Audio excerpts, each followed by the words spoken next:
Kami percaya Tuhan, Kaulah Tuhan segala-galanya bagi kami.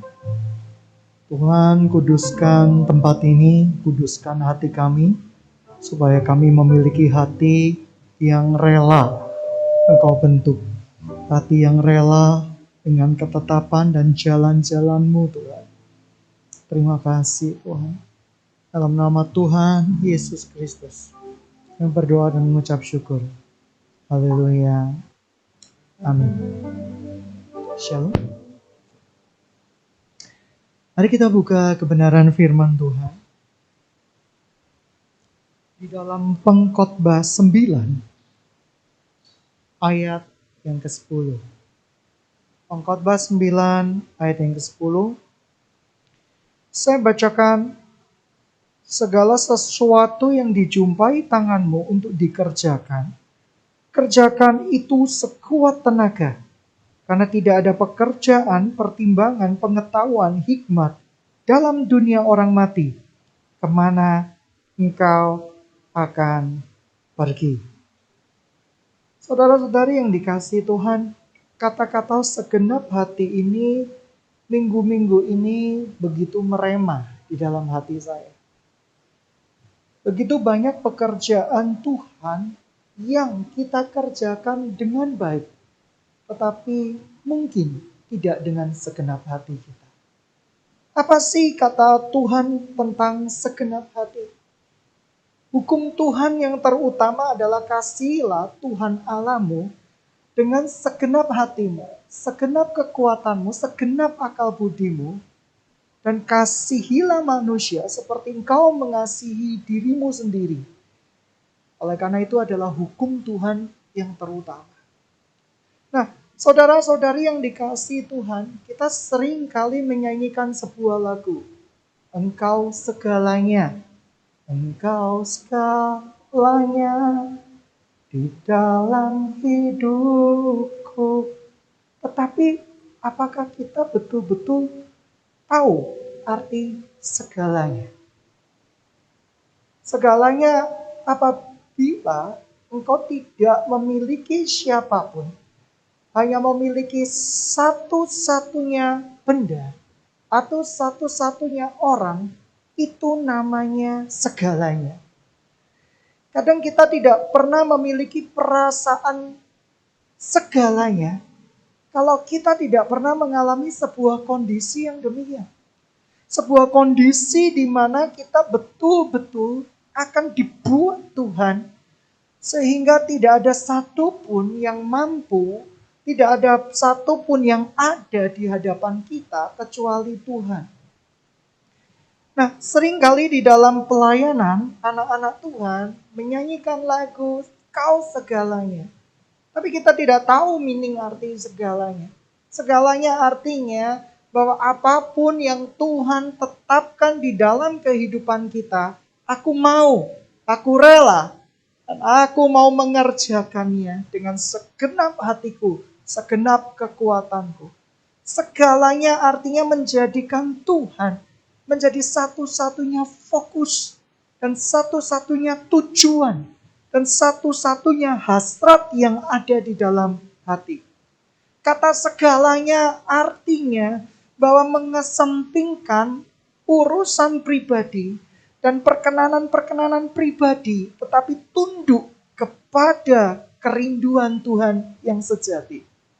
Jikalau kita belum menjadikan Tuhan segalanya, maka sebenarnya yang kita lakukan, sebenarnya semua ministry kita, semua pelayanan kita adalah baik.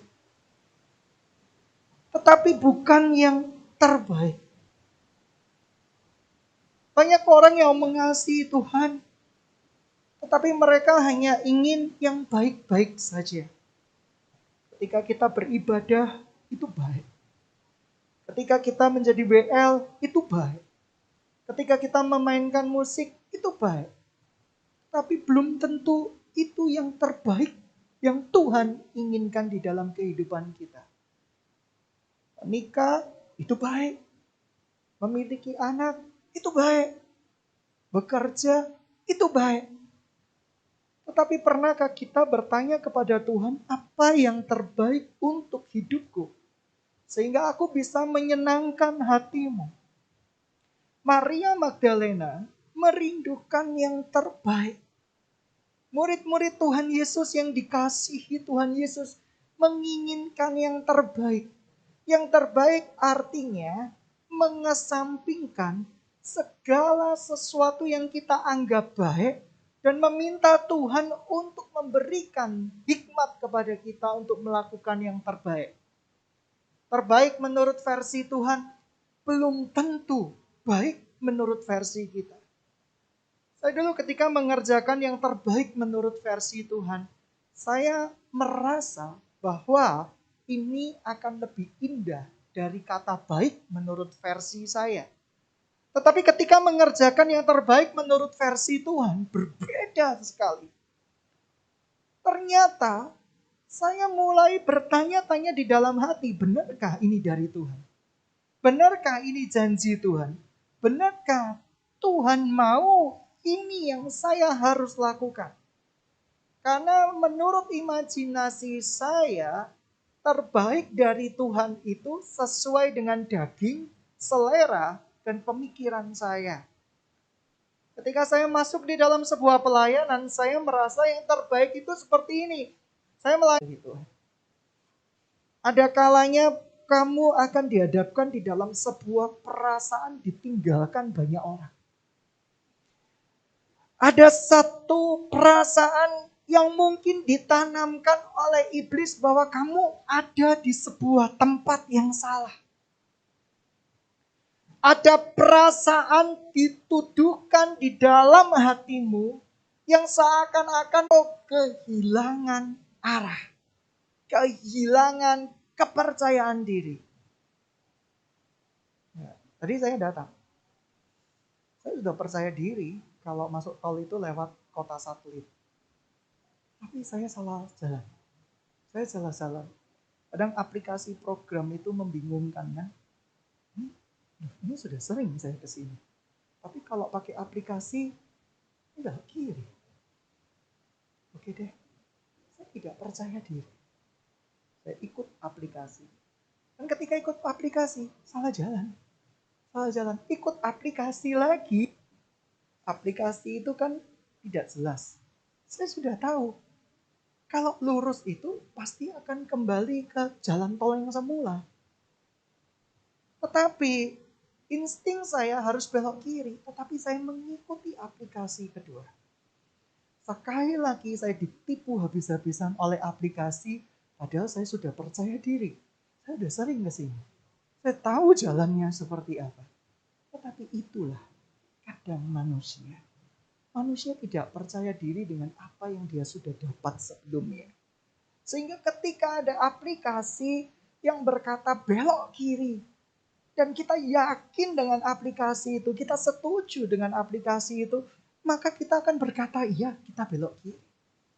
Ketika engkau sudah yakin arah sasaranmu, tujuan kamu semula itu kemana, selalu saja engkau dihadapkan di dalam kondisi bimbang. Saya bukan orang yang hafal jalan. Saya sudah terlalu terbiasa ke tempat ini, sudah belasan kali malah. Tetapi dalam tanda kutip, ada kalanya perasaan tidak percaya diri itu muncul.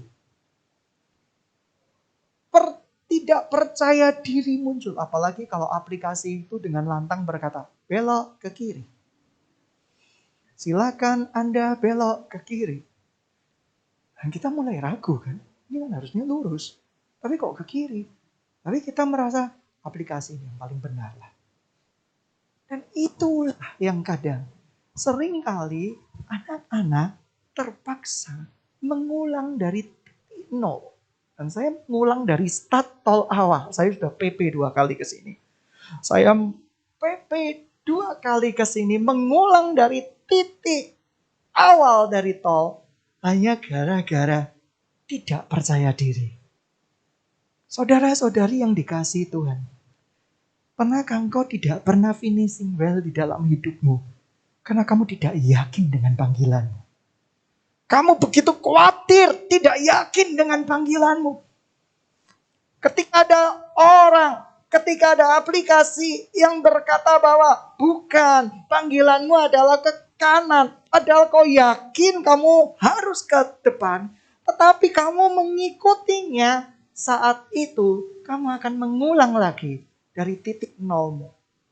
Titik nol artinya membangun chemistry kembali. Membangun kerinduan kembali bersama-sama dengan Tuhan dari titik nol. Dan tidak akan sampai-sampai ketika kamu pada waktu titik mau gelanggang akhir, engkau dibimbangkan lagi dan engkau akan bimbang. Sebenarnya murid-murid Tuhan Yesus mengalami kebimbangan yang luar biasa ketika Tuhan Yesus di muka bumi ini. Karena di dalam pikirannya, Tuhan Yesus itu akan menjadi raja dan akan membuat mereka dibebaskan dari penjajahan. Mereka berpikir bahwa Tuhan Yesus datang sebagai raja dan membebaskan mereka dari penjajahan yang terjadi saat itu. Dan kalau perlu Tuhan Yesus akan diangkat sebagai raja jasmani. Tetapi Tuhan Yesus mengarahkan berulang-ulang, aku dipanggil untuk mati. Aku dipanggil untuk mati buat dosa-dosamu dan aku akan bangkit kembali. Sebab aku menyediakan kerajaan yang kekal di surga, bukan kerajaan kekal di muka bumi ini. Tetapi murid-muridnya selama 3 tahun, mereka melihat pekerjaan Kristus.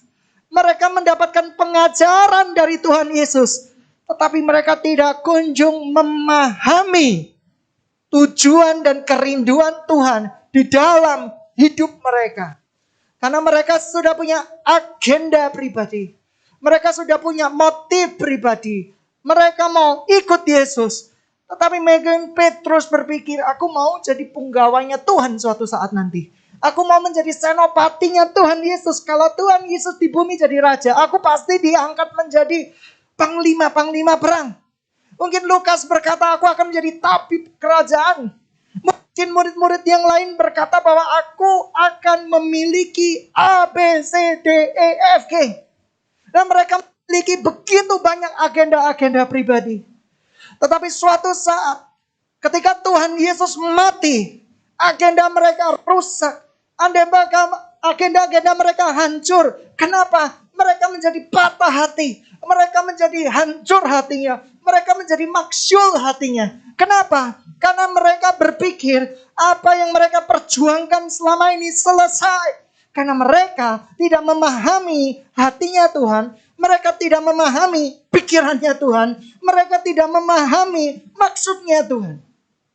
Mereka tidak mencari yang terbaik di bawah kaki Tuhan Yesus. Murid-muridnya ketika melihat seorang pelacur mengolesi kaki Tuhan Yesus dengan rambut dan minyak yang sangat mahal. Mereka nyindir, mereka satir. Mereka berkata bahwa buat apa minyak yang mahal-mahal itu digunakan untuk membasuh kaki Tuhan Yesus. Hari-hari ini anak-anak Tuhan suka yang satir-satir. Suka sesuatu yang menyindir tapi tanpa mengerti konteks makna yang sebenar-benarnya. Mereka hanya ikut-ikutan arus. Mereka menjadi garang, pemberontak, tidak tahu berterima kasih. Karena apa? Mereka kehilangan arah. Mereka tidak tahu apa yang mereka tuju. Tetapi apa yang terjadi? Para murid Tuhan Yesus, ketika Tuhan Yesus mati, mereka sudah menyesal, mereka sudah hancur. Tetapi setelah mereka mengetahui ternyata Kristus bangkit di antara mereka, ketika mereka menyadari bahwa Kristus menyediakan sebuah tempat yang kekal di mereka, bahwa ternyata rumah mereka bukan di muka bumi ini, tetapi nanti akan ada langit dan bumi yang baru, surga yang kekal. Di situ mereka berubah. Di situ mereka diterangi pikirannya oleh Roh Kudus. Tuhan berkata, menantilah. Engkau harus menerima Roh Kudus terlebih dahulu. Artinya apa? Bahwa mereka tidak mungkin melakukan pekerjaan-pekerjaan Kristus kalau tidak ada pertolongan Roh Kudus di sana. Kalau tidak ada urapan dari Roh Kudus di sana. Ketika pada Pentakosta, mereka menanti Roh Kudus. Lidah-lidah api ada di dalam atas mereka, kepala mereka. Dan mereka memiliki kuasa. Mereka memiliki meterai dari tempat yang maha tinggi. Bahwa mereka akan dimampukan untuk melakukan pekerjaan-pekerjaan yang luar biasa. Mereka tidak punya fasilitas apapun saat itu. Tetapi mereka diperbesar kapasitinya oleh Tuhan. Mereka diperbesar kapasitasnya oleh Tuhan. Tadi saya sharing dengan seseorang bahwa kita lebih penting kapasitas daripada fasilitas. Why? Karena dengan fasilitas minim, jikalau kapasitasmu besar, maka akan terjadi perubahan yang luar biasa. Ada sebuah sekolah di pedesaan. Mereka tidak punya fasilitas. Tetapi orang-orangnya segenap hati melayani. Segenap jiwa. Mereka mencerminkan kemuliaan Kristus. Mereka punya kapasitas. Mereka punya ilmu pengetahuan. Fasilitas akan tertutupi dengan semuanya itu. Saudara-saudari yang dikasihi Tuhan. Setiap hari saya belajar. Saya juga belajar ditundukkan pikiran saya. Saya selalu berkata, Tuhan, andai saya punya tempat yang bisa menampung puluhan ribu orang. Saya tidak punya fasilitas, Tuhan. Sebelum saya bisa berbicara fasilitas dan kapasitas, Tuhan sudah tegur saya terlebih dahulu. Karena apa? Karena memang saya selalu berpikir fasilitas. Dan itu manusiawi. Ketika saya berpikir seperti itu, Tuhan mengubah paradigma saya. Saya lihat buku. Seseorang yang merintis sekolah di pedalaman. Seseorang yang merintis gereja di pedalaman. Mereka tidak punya fasilitas. Tetapi mereka punya kapasitas hati yang tidak bisa dibeli oleh siapapun. Saat itu saya berubah. Dan saya bisa ngajarin. Saya bisa sharing ke teman-teman. Not facility, but your capacity. Kapasitas itu adalah mengizinkan Kristus mengoreksi hidup kita terus menerus sampai kita memiliki kapasitas yang sangat besar. Satu kali saya pernah bertemu dengan seseorang. Mereka mengajar di sebuah tempat. Saya tanya, fasilitasnya apa? Mereka cuma senyum.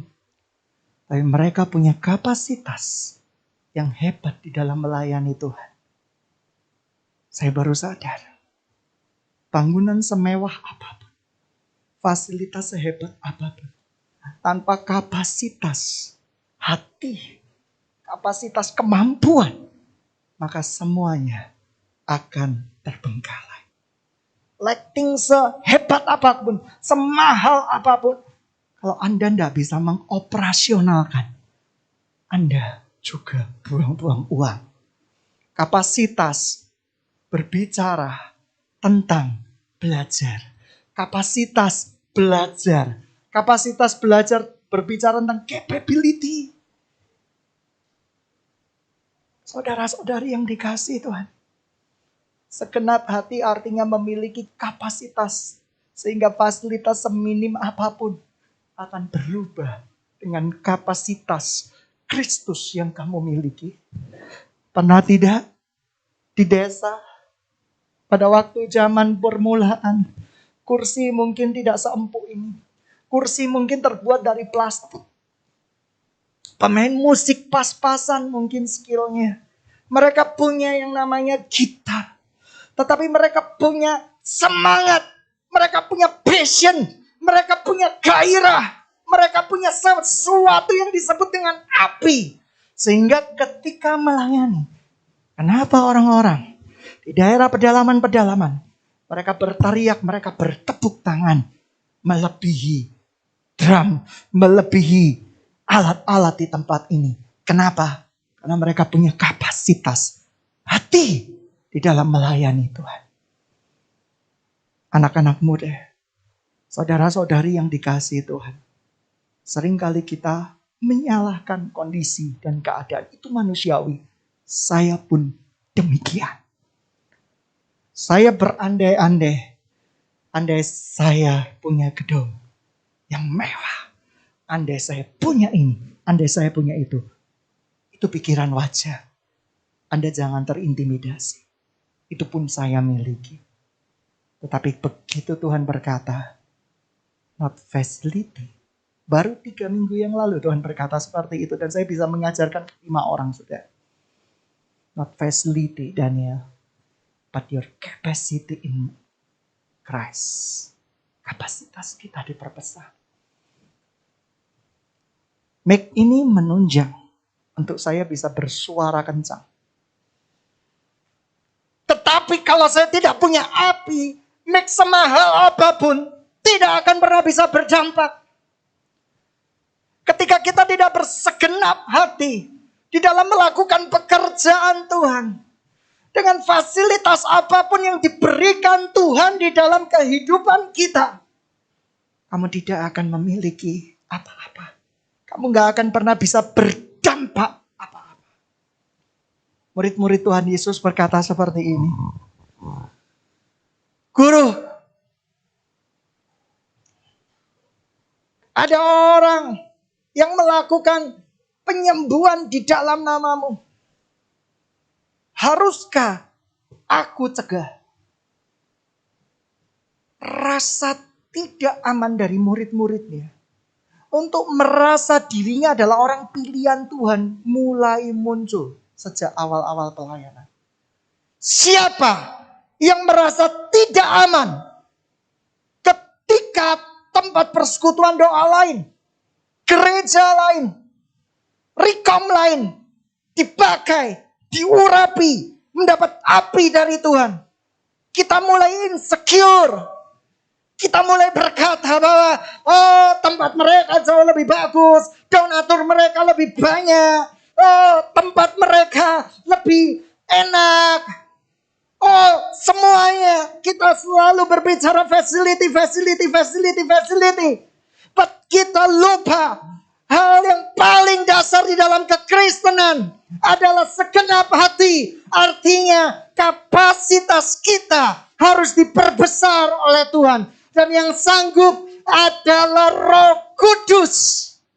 Suatu kali ketika saya masih di marketplace, saya pernah untuk merakit sebuah produk 1 malam 30.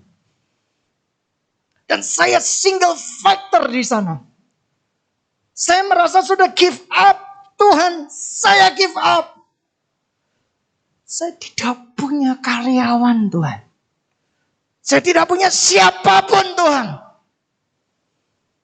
Dan saya harus menginstal 30 itu di dalam 1 malam. Bayangin perasaannya. 30 IT. Kau harus merakit alone. Sedangkan kau sudah janji. In 24 hours, I will send this product.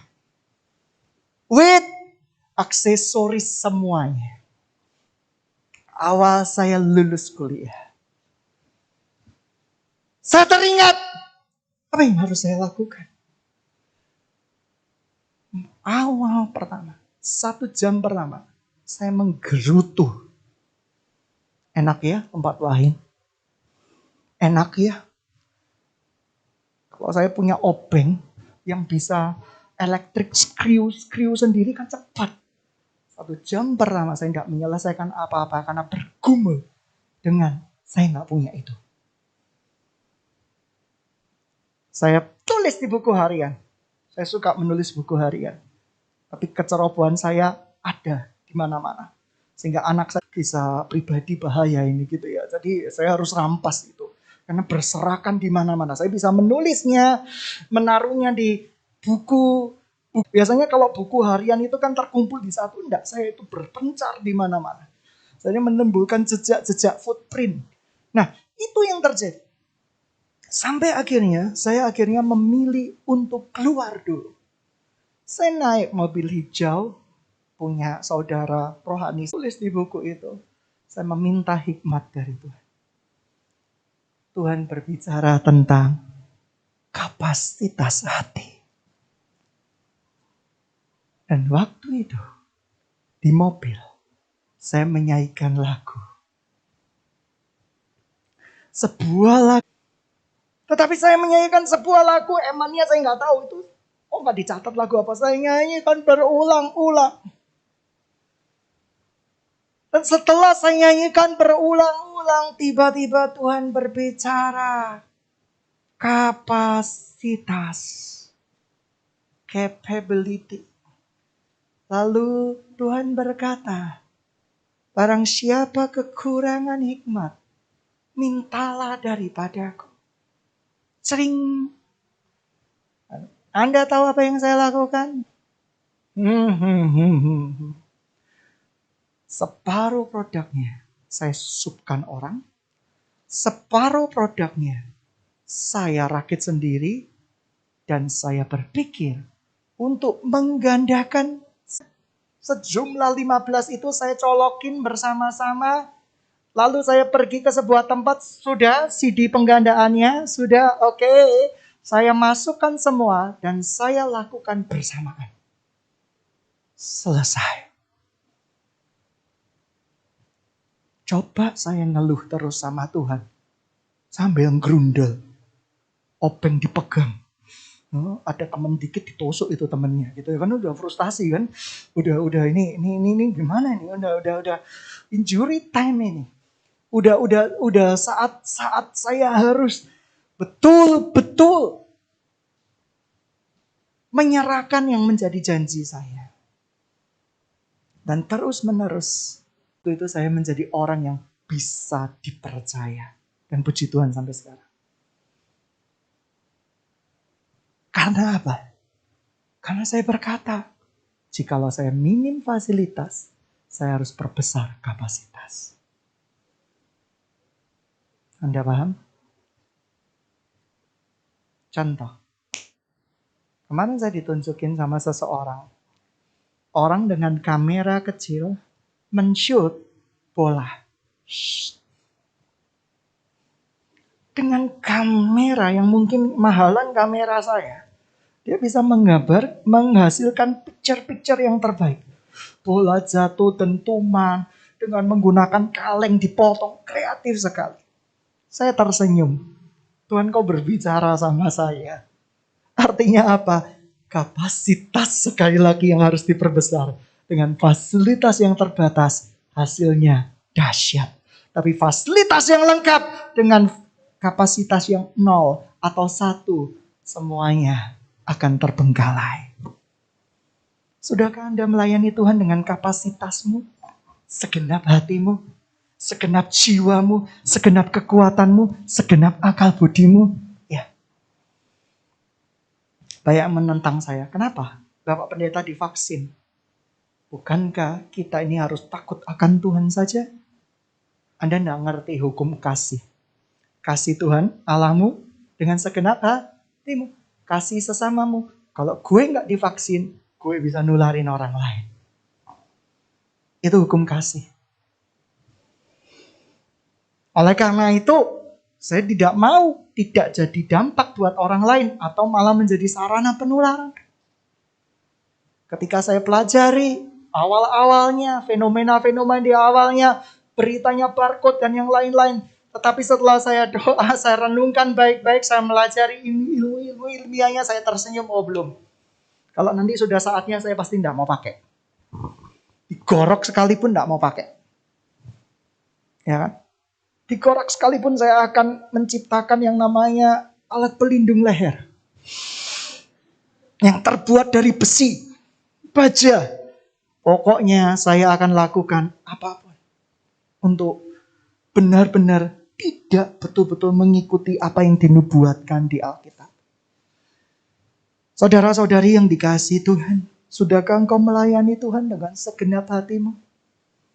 Segenap jiwamu, segenap kekuatanmu, segenap akal budimu? Jika hatimu penuh dengan ucapan syukur, hatimu penuh dengan kapasitas di dalam Tuhan, Tuhan suruh di tempat yang gak ada fasilitasnya pun kamu bisa gerak.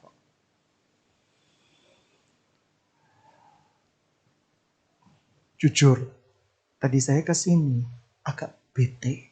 Manusiawi hamba Tuhan bete. Bayangkan, saya berputar di titik nol. Cukup bete. Jujur, saya bukan munafik berkata, bersuka cita, haleluya. Saya bukan orang kayak gitu. Tapi saya tidak marah, bete saja. Bete itu benar-benar teruk. Ya kan? Itu teruk, itu saya tahu dari bahasa di HFH. Ya sudahlah, benar-benar nggak benar. Gitu ya, sebetulnya benar-benar gak enak di hati. Tapi tiba-tiba ketika jalan, hati sudah tenang, tiba-tiba Tuhan remind di pikiran saya. Dulu kamu melayani di sebuah tempat masih iot ya. Ya Tuhan, dalam hati saya. Kamu naik apa? Tiba-tiba ada penglihatan di pikiran saya. Imajinasi saya bukan imajinasi, tetapi memori saya diingatkan kembali. Saya ganti bemo 3 kali. Karena salah jurusan. Bukan 3 kali tepatnya. 5 kali. Ya, bayangin. Pelayanannya di dekat Pasar Turi. Ya. Saya naik bemo ke Surabaya Barat. Haleluya tidak? Haleluya. Turun di pacuan kuda, setelah itu baru menyadari kesalahannya. Tetapi saya nggak gondok tuh. Saya nggak bete tuh. Malah saya bernulis di tulisan. Saya mengalami pengalaman bersama Tuhan. Kenapa sekarang saya dengan fasilitas mobil tambah bete? Saya kadang ditegur Tuhan dengan cara-cara yang sangat simpel dan sederhana. Ya Tuhan, ada yang salah dengan kapasitas saya. Ada yang salah dengan hati saya. Teman-teman yang dikasihi Tuhan, Bapak, Ibu, belum ada Bapak ya. Ibu, ya kan, seperti itu calon Bapak-Bapak, ya calon Ibu-Ibu yang dikasihi Tuhan. Saudara-saudari yang dikasihi Tuhan. Tuhan mengingatkan sore hari ini di tengah fasilitas kita yang terbatas. Di tengah mungkin gangguan-gangguan signal yang sering kita peroleh. Jangan sampai kita memiliki gangguan-gangguan pikiran dan gangguan-gangguan hati. Sehingga kita tidak bisa menikmati semua karya-karya yang Tuhan sudah berikan di dalam kehidupan kita. Hari ini pengkhotbah katakan, bukan dengan segenap hatimu. Tujuan yang ilahi, tujuan yang kekal. Mari menangis atau untuk apa? Biasanya tisu itu terjadi kalau ada listrik statis atau listrik. Kalau mic-nya terbuat dari plastik, listrik apa yang bisa menyentuh tangan saya? Bukan. Ini kadang berbicara tentang pengetahuan. Kalau mic-nya terbuat dari besi, kadang ada listrik-listrik yang namanya statis. Kerencang-kerencang. Berbicara pengetahuan. No hard feeling ya. Jangan terluka. Ini khotbah masalahnya. Yang kedua, tidak ada kabel. Biasanya ditimbulkan dari kabel itu. Saya bertanya, tisu ini buat apa? Saya mulai sadar untuk membasuh dahi saya. Artinya apa? Teman-teman, kadang kita melakukan hal-hal yang kebiasaan. Semua pelayanan di beberapa tempat saya selalu disediakan tisu. Bukan di tempat ini saja. Berbahagialah Anda. Saya dikasih tisu seperti ini mungkin supaya tangannya tidak keringat. Itu alasan yang tepat. Tetapi setelah saya tanya, rata-rata menjawab supaya enggak kesetrum Pak Pendeta. Ya, supaya tidak tersetrum. Rata-rata berkata seperti itu. Tapi saya cuma mau kasih tahu, meaningnya sederhana. Kadang kita ini ikut-ikutan dengan sebuah rutinitas yang pernah dilakukan sebelumnya, tanpa memahami maksud dan artinya itu apa. Kadang kita ikut-ikutan tanpa tahu dasarnya itu apa. Oleh karena itu, kalau kita bergaul dengan Tuhan, saya percaya Tuhan akan perbesar semua kapasitas pikiran kita, kapasitas pengetahuan kita, kapasitas hati kita. Dan kalau Tuhan melakukan itu, revival terjadi. Saya rindu kita menyembah Tuhan. Suatu hari, saya rindu sidang jemaat di tempat ini bersaksi dimanapun kau berada, bahwa Yesus Tuhan. Ada banyak pelayanan yang baik, tetapi pelayanan yang terbaik adalah pelayanan penuaian. Kenapa? Karena Maria duduk di bawah kaki Tuhan Yesus, memperoleh yang terbaik. Dia mendapatkan kebenaran firman Tuhan. Dan saya percaya Maria menuai begitu banyak jiwa. Bukan karena kekuatan dia, tapi kekuatan dari Tuhan Yesus. Mari kita tundukkan kepala kita bersama-sama.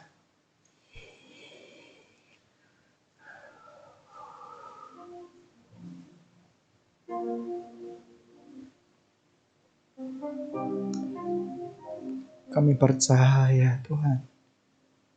Kau Tuhan kekuatan kami, Tuhan kerinduan kami. Kami percaya Tuhan, kami percaya.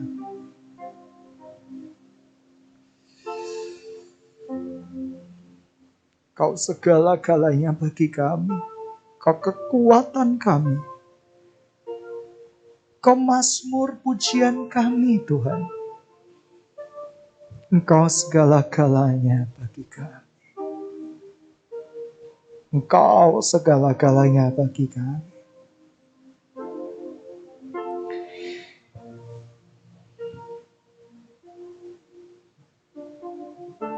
Kami percaya Tuhan. Mari sidang jemaat kita bangkit berdiri bersama-sama. Ya Ramasyara Karalamase. Engkau Tuhan. Engkau Raja. Engkau segala-galanya di dalam hidup kami. Engkau segalanya, Yesus Tuhan. Engkau segalanya di dalam hidupku, di dalam hidup kami. Oh, Engkau segalanya. Yang lain, tiada yang lain, ada pada Engkau, tiada yang lain, yang ku ingini di bumi, dan bagianku,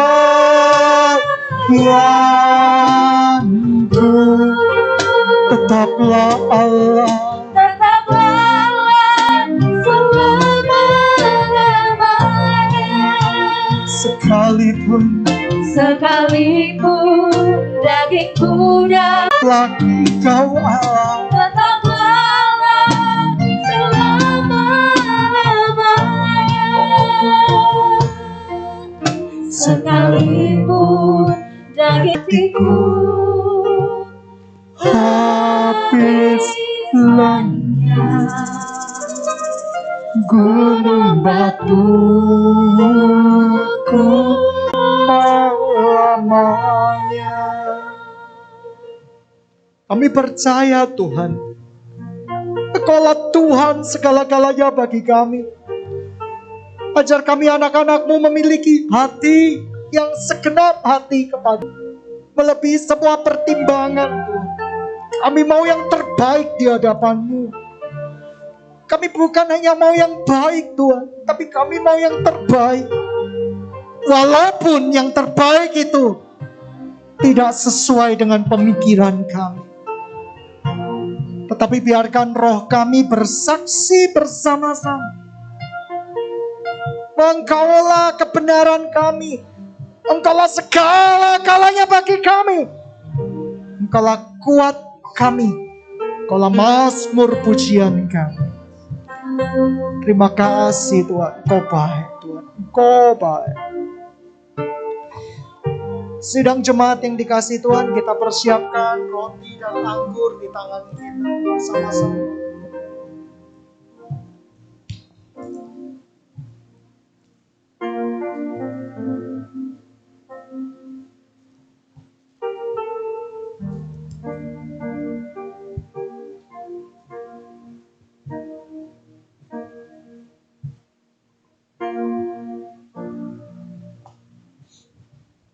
Sidang jemaat yang dikasihi oleh Tuhan, persiapkan hati kita bersama-sama. Sebab Tuhan mencari hati. Tuhan mencari hati.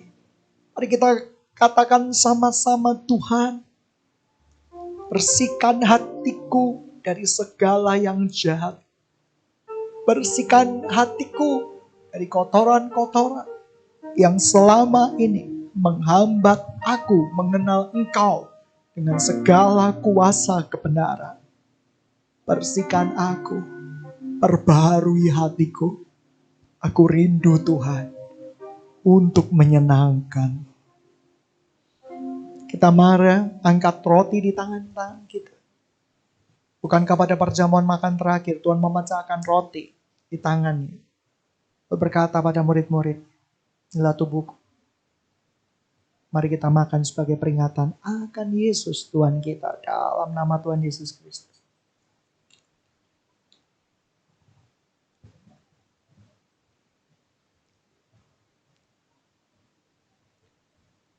Mari kita mengangkat cawan bersama-sama. Bukankah cawan pengucapan syukur ini adalah persekutuan dengan darah Yesus? Kita minum bersama-sama dalam nama Tuhan Yesus Kristus. Haleluya. Amin.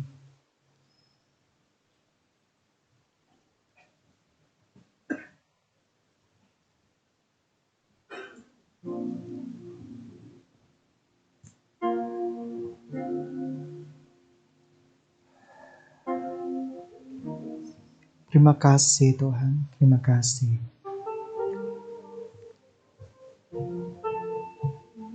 Tuhan, ku mau menyenangkan. Tuhan, bentuklah hati ini jadi bejana. Jadi bejana untuk hormat-Mu. Cemerlang bagai emas murni. Tuhan, ku serahkan hatiku, semua ku berikan padamu. Semua ku berikan padamu. Kuduskan aku Tuhan. Kuduskan hingga tulus selalu, agar aku menyenangkanmu. Menyenangkanmu, Senangkanmu, hanya itu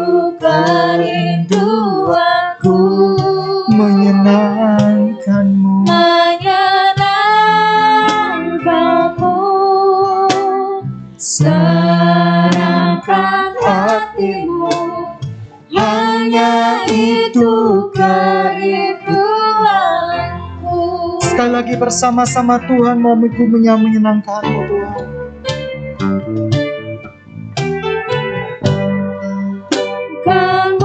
Senangkan-Mu, senangkan-Mu, hanya itu Tuhan. hanya itu kerinduanku. Oh, menyenangkan, menyenangkan-Mu, senangkan hatimu, hanya itu kerinduanku. Menyenangkan-Mu, senangkan-Mu, hanya itu kerinduanku. menyenangkan-Mu, senangkan hatimu, hanya itu kerinduanku. Ya itu kerinduanku, hanya itu Tuhan. Hanya itu kerinduanku. Sidang jemaat yang dikasihi Tuhan, kita sembah bersama-sama ya Rana Syanta Karala Masyara Parala Parala ya Ramasya Korolo Kota Karamasyanda Karalama. Engkau Tuhan, Kau pemilik hidupku. Parala Parala Parala. Oh, Kau Rajaku Tuhan, kami sembah. Oh, Engkau segalanya Tuhan. Terima kasih Tuhan. Shikira parala parala mashikira borolo borolo borolo borolo. Oh, Engkau Tuhan.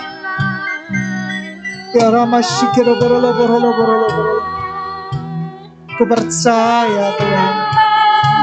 Ku percaya Tuhan.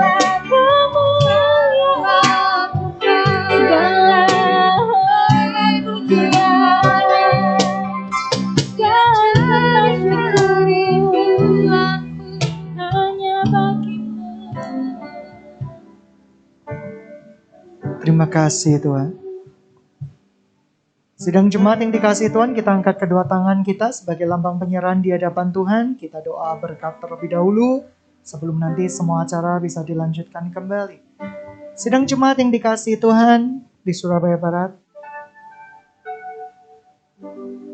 kasih anugerah pertolongan dari Tuhan Yesus Kristus memberkati kehidupan saudara-saudari, bukan hanya untuk sekarang, tapi untuk selama-lamanya. Pergi, jadikan semua bangsa murid Kristus, baptis mereka atas nama Bapa, Putra, dan Roh Kudus. Dan ketahuilah Tuhan akan menyertai kita sampai selama-lamanya. Yang percaya engkau diberkati Tuhan, disertai Tuhan, sama-sama katakan amin. Dalam nama Tuhan Yesus.